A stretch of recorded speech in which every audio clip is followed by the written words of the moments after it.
What's up everyone, welcome back to my channel. So I need to talk about winter survival for a second because people don't understand how unforgiving it really is. We're not talking about a snowstorm in your neighborhood. We're talking about sub-zero temperatures where exposed skin freezes in minutes, whiteout conditions where you can't see 3 feet ahead, places so remote that if something goes wrong, help is days away if it comes at all. And the people in these stories, they weren't tourists. We're talking about experienced wilderness guides, survival instructors, people who knew exactly what they were doing in extreme cold. But what I'm about to share with you are 3 encounters where the cold wasn't the worst thing they faced.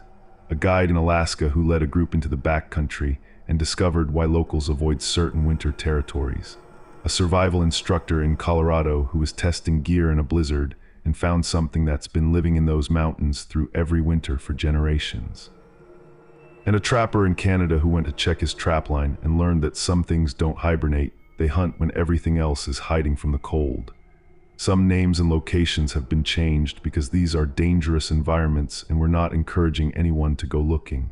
But what happened out there in that frozen darkness, that's exactly as it was experienced. The thing about winter in true wilderness is that you're completely isolated. No cell service, no roads, no help, just you, the cold, and whatever else is out there in the snow. If this is your first time here, go ahead and subscribe. We cover true horror, real experiences. Hit that bell so you don't miss what's coming next. Trust me, after hearing what happened in the frozen wilderness, you'll never look at winter the same way.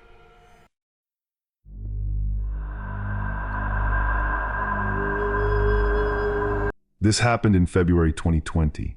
I'm Daniel Kovac. I was 37 at the time, professional wilderness guide out of Fairbanks, Alaska. I'd been guiding winter expeditions for 15 years by that point, led over 200 trips into the Alaska backcountry.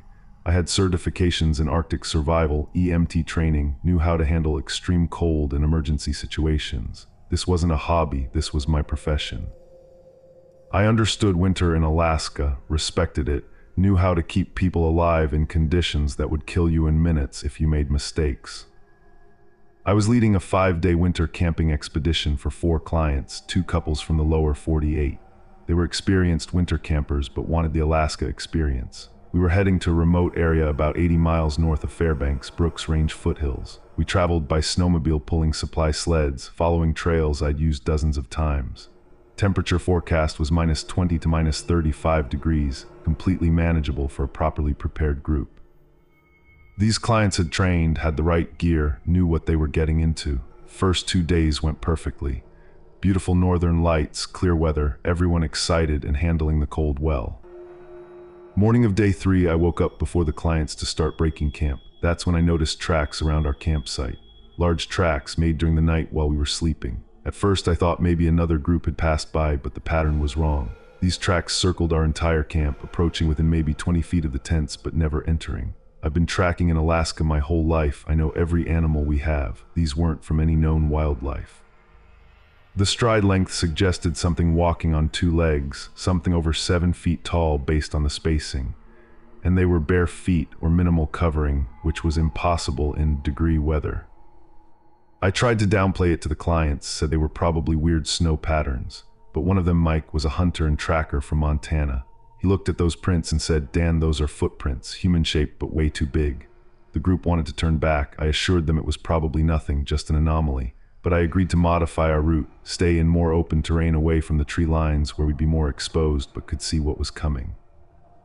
We continued toward our planned destination, keeping to open tundra.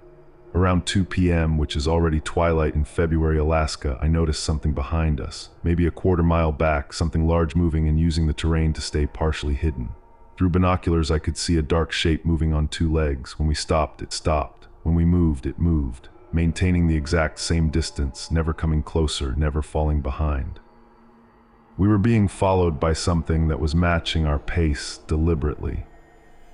I tried my satellite phone to report the situation and get advice. Clear sky, good conditions, phone should have worked perfectly. It wouldn't connect. My GPS started showing our position, jumping around the map, putting us in impossible locations. The emergency beacon I carried showed it wasn't transmitting even though the indicator light was on. All our electronic equipment was failing without any explanation. We were being cut off from the outside world, and it felt deliberate. My original plan was to camp at a predetermined site about 10 miles ahead. But twilight was coming fast, we were being followed, and I was responsible for 4 people's lives. I made a decision to push through to an old trapper's cabin I knew about 8 miles ahead. The cabin was abandoned but had a working wood stove and solid walls. We could defend it if we needed to. Problem was, it meant traveling into darkness, and the cabin was in a heavily forested area, exactly the wrong terrain. But it was better than being exposed in an open camp with whatever was following us. The sun set at 4:30, plunging us into complete darkness. Whatever was following got closer once night fell, now maybe 100 yards back. I could hear it moving over the snow. Then I realized there were sounds from multiple directions, at least 3 different sources. We were being herded toward the cabin, pushed in a specific direction. I understood then that reaching the cabin might be exactly what they wanted, but turning back meant facing them in open darkness. We had to keep moving forward. We reached the cabin around 6 p.m. It was exactly as I remembered, small one-room structure barely standing, but it had a door and walls. We rushed inside and barricaded the door while I got the wood stove going. Through gaps in the walls, I could see multiple large shapes surrounding the cabin, walking upright, 7 or 8 feet tall, covered in what looked like matted dark fur. When moonlight hit their faces, they looked almost human but wrong. Heavy brows, massive jaws, features that were distorted and predatory. They started testing the cabin immediately, pushing on walls, trying the door, checking windows. Not frantic or random, this was methodical and intelligent. They were vocalizing to each other, deep calls, coordinating their efforts. One of my clients started having a panic attack. I tried to stay calm, told everyone we were safe inside, they couldn't get through the walls. But the cabin was old, there were gaps between the logs, the roof was partially collapsed. It wasn't going to hold up to a serious assault. All our electronics were completely dead now. Satellite phone, GPS, emergency beacon, even battery-powered equipment wouldn't function. Whatever these things were, their presence interfered with technology somehow. We were 80 miles from Fairbanks with no way to call for help and something besieging our shelter. The nearest person who knew our route wouldn't expect to hear from us for 3 more days. They went silent for maybe 30 minutes. We hoped they'd lost interest and left. Then they hit all 4 walls simultaneously in a coordinated assault. The cabin shuddered, logs shifted, gaps widened. They were testing structural integrity, trying to figure out how to knock the cabin apart. One of them climbed on the roof and started tearing at the already damaged sections, trying to create a hole to enter from above. I fired my rifle through the roof, hit something, heard a scream, it fell off. But the others kept coming, completely undeterred. Showing them weapons didn't frighten them at all. We kept the fire going as hot as possible, burning anything we could to maintain heat and light. Hours passed with continuous attacks on the cabin. By midnight, the cabin was failing, gaps widening, the roof sagging dangerously. Then one wall log got knocked completely free, creating a 6-inch gap to the outside. Minus 35-degree air poured in, the fire couldn't compensate anymore. We were facing hypothermia alongside the assault. Mike volunteered to try to repair the gap, wedging equipment into it. That's when a hand reached through from outside and grabbed him. I fired the rifle and it released him, but we all saw that hand clearly. 6 fingers, elongated, covered in matted hair. As I was treating Mike's arm, he told me his grandfather had been a trapper in Alaska 60 years ago. His grandfather had encountered something similar and quit trapping afterward, never spoke details about why. But he'd marked maps showing territories to avoid in deep winter. This area was one of them. Places where things came down from the mountains when they were desperate. Mike's grandfather had called them by their native name, Kashtaka. Around 3 a.m., the roof finally gave way in one section.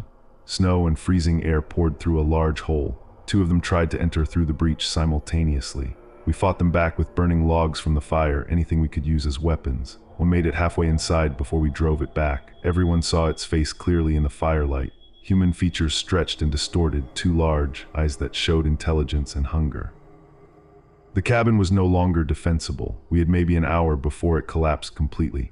We had to make a run for the snowmobiles 50 yards from the cabin. I came up with a desperate plan.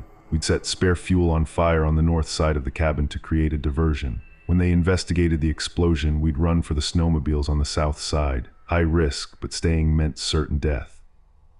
I threw a burning fuel container out the north window. The explosion drew several of them toward that side. We burst from the south door and ran. 2 of them moved to intercept us immediately, faster than humans could move through deep snow.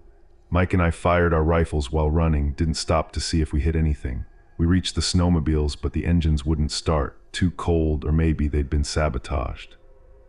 We used emergency starter fluid, frantically trying to get them running while the entities closed in. One engine caught, then another. Finally, all four were running. They were 20 feet away when we mounted up and accelerated away into the darkness. They chased us for the first 2 miles, running on 2 legs through deep snow and keeping pace with the snowmobiles. Eventually, they fell behind as we reached open tundra and gained speed on flat ground, but they kept following, never giving up completely. We could see distant shapes in the moonlight for hours as we drove through the night toward civilization. We drove straight through -40-degree wind chill at speed. 2 clients got frostbite on their faces. Mike's arm was badly injured. We reached a small native village at the edge of civilization around 9 a.m. The locals took one look at our condition and brought us inside without questions. When I described where we'd been and what happened, the elders just nodded. That land is wrong. No one goes there in winter. Things come down from the mountains. They knew, had always known.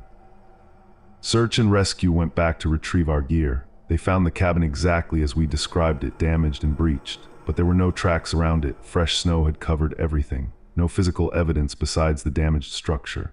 The official report called it a wildlife encounter with unknown species, probably bear, despite it being February when bears are deep in hibernation. They classified it that way because the alternative was impossible to officially acknowledge. My guiding license was temporarily suspended for poor judgment, for leading clients into a dangerous area. The clients defended me, said I saved their lives, but the licensing board ruled I shouldn't have modified the route. I quit guiding after that. I couldn't lead people into wilderness knowing what's really out there in winter. The village elders confirmed that certain territories are forbidden when it's cold. Things that live high in the mountains come down when food is scarce. Traditional boundary markers show safe zones, and my modified route had crossed them. This knowledge has been passed down through generations, but rarely shared with outsiders. I researched Alaska backcountry disappearances afterward, found a pattern of winter expeditions that vanished without trace. Search parties found destroyed camps, scattered equipment, no bodies. Official explanations were always avalanche, hypothermia, bear attack, but the patterns matched what we experienced: siege behavior, electronic failure, methodical testing of defenses. Dozens of cases over the past century in specific territories that locals know to avoid. 1 year after the incident, I got a package in the mail. No return address, postmarked from a village near where the cabin was. Inside was my GPS unit, the one I'd abandoned during our escape, still completely non-functional. Scratched into the plastic casing were 6 parallel marks, like something with 6-fingered hands had gripped it. Someone or something had retrieved my equipment and knew my address. They were letting me know they remembered, they could find me, they were aware. That's what terrifies me most. We survived not because we won, but because they let us go. And they want me to know they're still watching.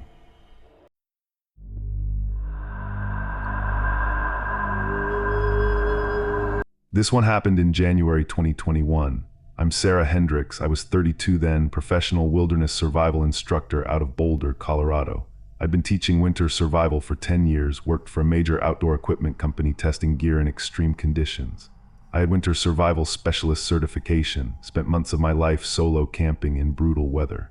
This wasn't recreational for me, this was my profession. I understood cold weather survival inside and out, knew my limits, knew how to test equipment scientifically and safely. I was on a solo gear testing trip in the Colorado Rockies at 13,000 feet. My sponsor needed real-world data on a new prototype winter shelter system, and I'd volunteered to test it in the most extreme conditions possible. I specifically chose severe weather. Forecast was degrees with a potential blizzard and high winds. The location was a remote basin 15 miles from the nearest road, only accessible by snowshoe in winter. I planned 72 hours alone testing the shelter in conditions that would push it to its limits. I had a satellite communicator, checked in with base camp twice daily. Everything was controlled and documented. I'd done dozens of tests like this. Solo winter camping at altitude in severe weather was literally my job. The sponsor needed to know how gear performed in real extreme conditions, not just lab tests. I had backup shelter, extra food, emergency extraction plans if weather got too dangerous. I knew the Colorado high country, knew my capabilities, had all the safety protocols in place. This was supposed to be 3 days of miserable but manageable conditions where I'd gather data, write my report, and get paid. First night went perfectly. Shelter performed well in degrees with 30 mph winds. Morning of day 2, I exited the shelter to document external conditions and found tracks. Large tracks in fresh snow from overnight, circling my campsite multiple times. They were made after my last exterior check at 10 p.m. Barefoot prints, human-shaped but impossibly large. The stride pattern showed deliberate circling, studying my camp. Whatever made them had been within 10 feet of my shelter while I slept. Most disturbing, there were no approach tracks, only circles around camp and then departure tracks, like something had dropped from above or just appeared. I'm an experienced tracker. I teach wilderness skills. I know animal sign. These weren't from any known wildlife. Size and depth indicated something massive walking on 2 legs. Based on stride length, I calculated over 7 feet tall, weight probably 400 pounds or more. In Colorado in January, only animal that size would be a bear, and bears are hibernating. These were definitely bipedal, human-shaped, not bear tracks. I photographed and measured everything for documentation. My 10 a.m. check-in was scheduled, so I tried the satellite communicator.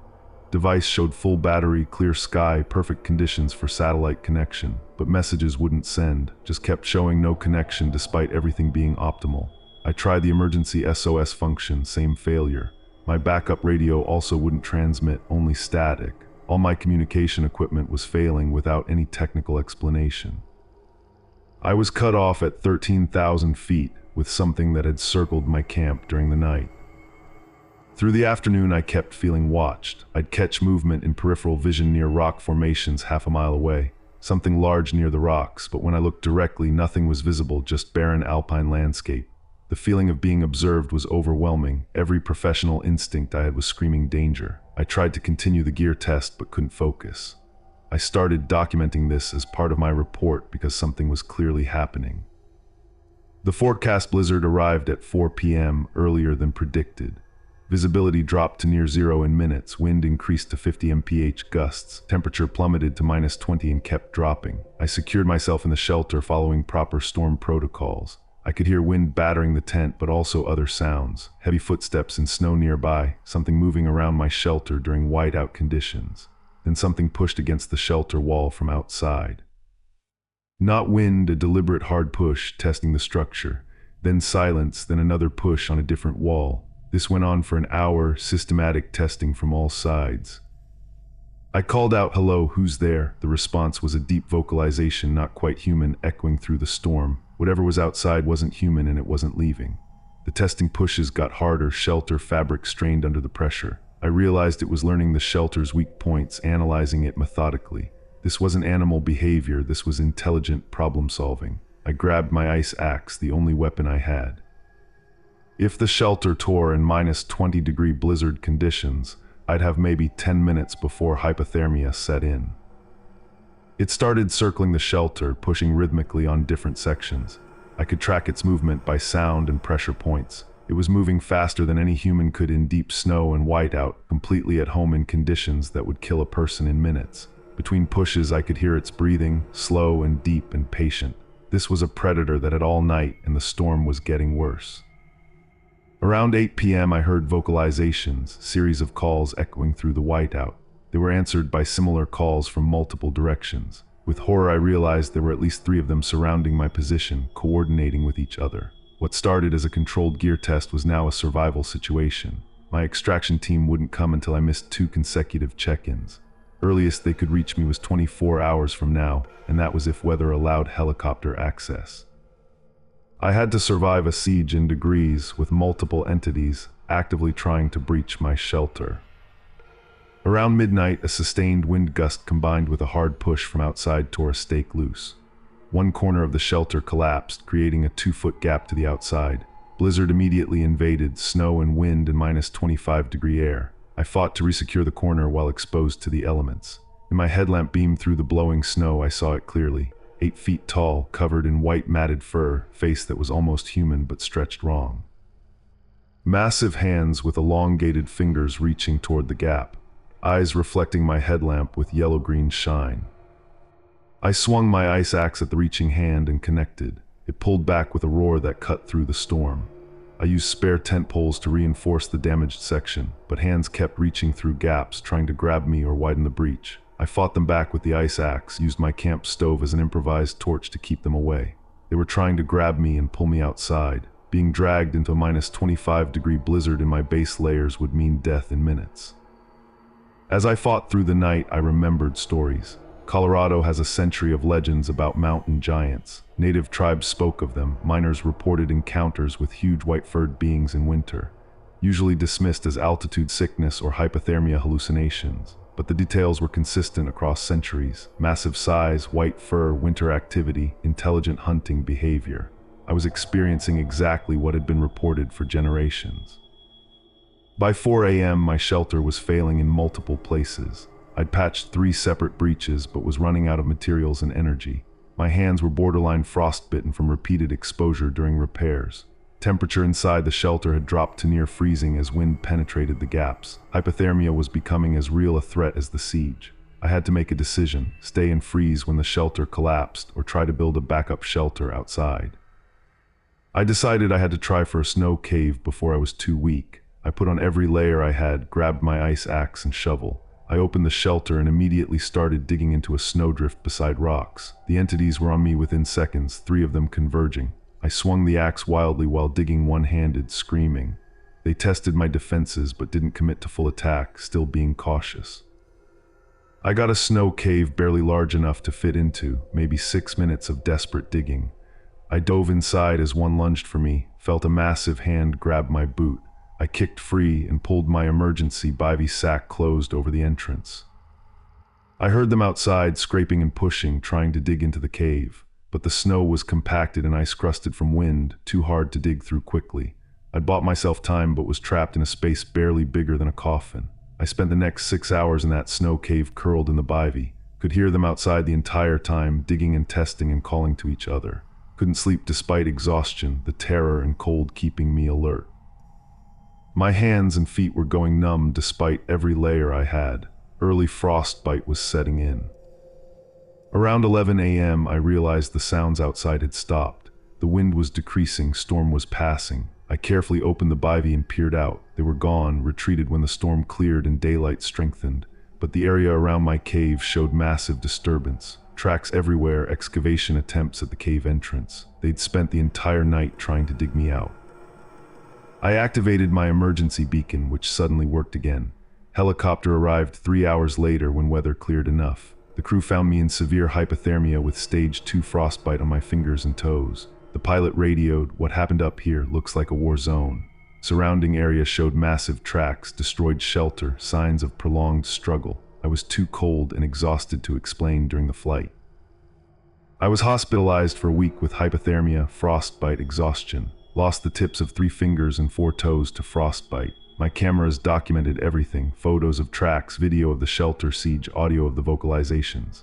My equipment sponsor reviewed the footage and was horrified. They decided not to include the incident in any official test report, said the test was compromised by extreme weather and wildlife encounter.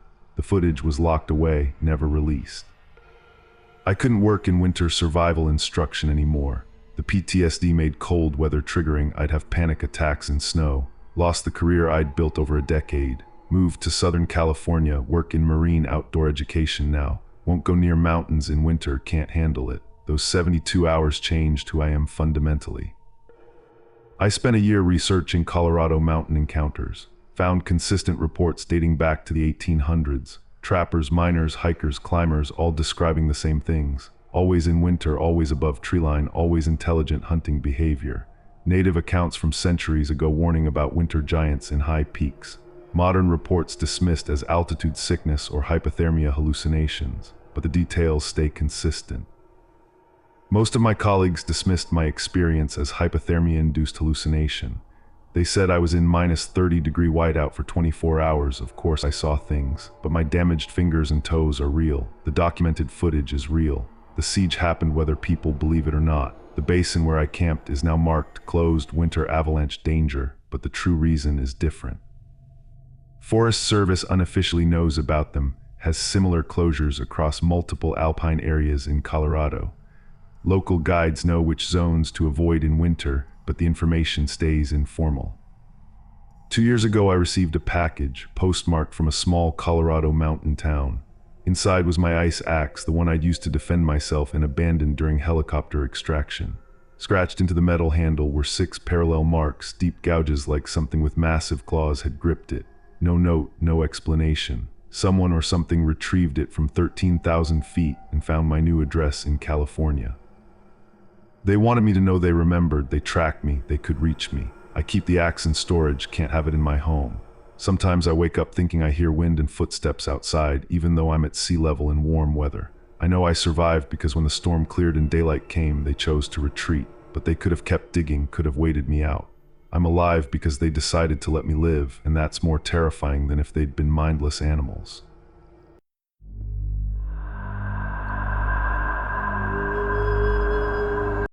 This happened in December 2019. I'm Mitchell Beaumont. I was 51 then, 4th-generation fur trapper out of Fort Nelson, British Columbia.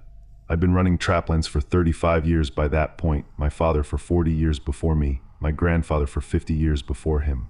This territory had been in our family for over a century. I spent 4 to 5 months alone each winter checking traps across 200 kilometers of remote Canadian wilderness.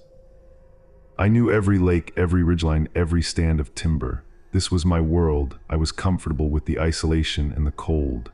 I had indigenous heritage, traditional knowledge passed down through generations about how to survive and how to respect the wilderness. December was the start of my season, first check of the trapline after setting everything in November. I traveled by snowmobile pulling a supply sled, staying at a series of remote line camps my grandfather had built decades ago. The circuit took 2 weeks to check all my beaver, lynx, marten, and wolf traps. Complete isolation, nearest person was over 100 kilometers away, no cell service, just a basic radio for emergencies. I'd done this routine for 35 winters without any serious problems. The cold didn't bother me, the darkness didn't bother me, being alone didn't bother me. This was what I knew. Day 2 of my circuit, I arrived at a trap cluster I'd set 3 weeks earlier. All the traps were destroyed, not by animals trying to escape, there were no catches, just pure destruction. 15 traps torn apart, springs broken, chains snapped. Someone or something had systematically demolished my equipment. I moved to the next trap area, found the same thing. Third area, same pattern. 20 years of expensive equipment destroyed across 50 square kilometers. This wasn't random, it followed a specific pattern. Only traps in certain areas were destroyed, others were untouched. The pattern formed a boundary line across my territory. Between the destroyed trap sites I found structures. Stacks of logs and stones arranged deliberately, small trees bent and broken in specific patterns. These were territorial markers, couldn't be natural formations. They appeared every few hundred meters, forming a clear boundary. On my family's side of this line, all my traps were destroyed.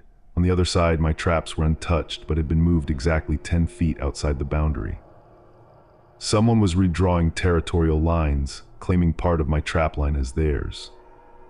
I found tracks throughout the marked territory.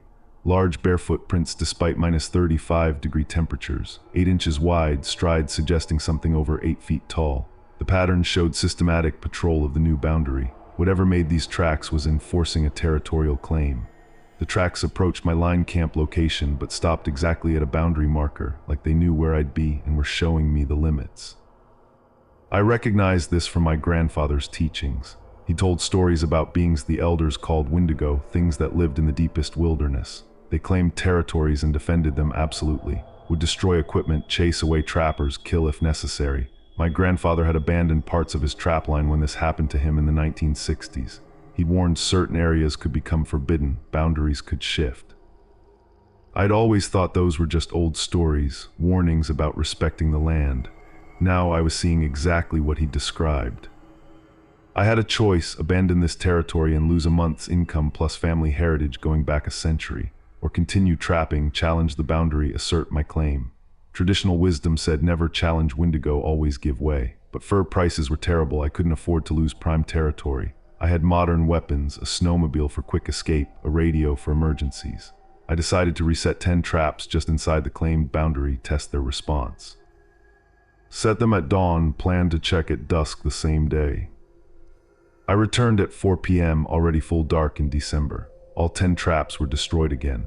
But this time my snowmobile had been tipped over, the fuel line cut, supplies scattered everywhere. My radio was smashed, emergency beacon was missing. Someone had systematically disabled all my survival equipment while I was checking traps. I was 40 kilometers from my nearest line camp in minus 38 degrees with no transportation and no communications.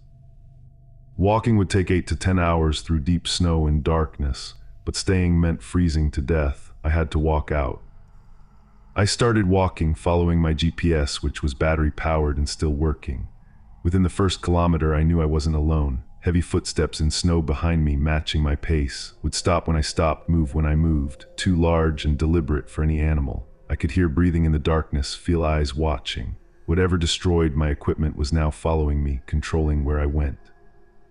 I tried to increase my pace, but sounds behind me kept exact distance.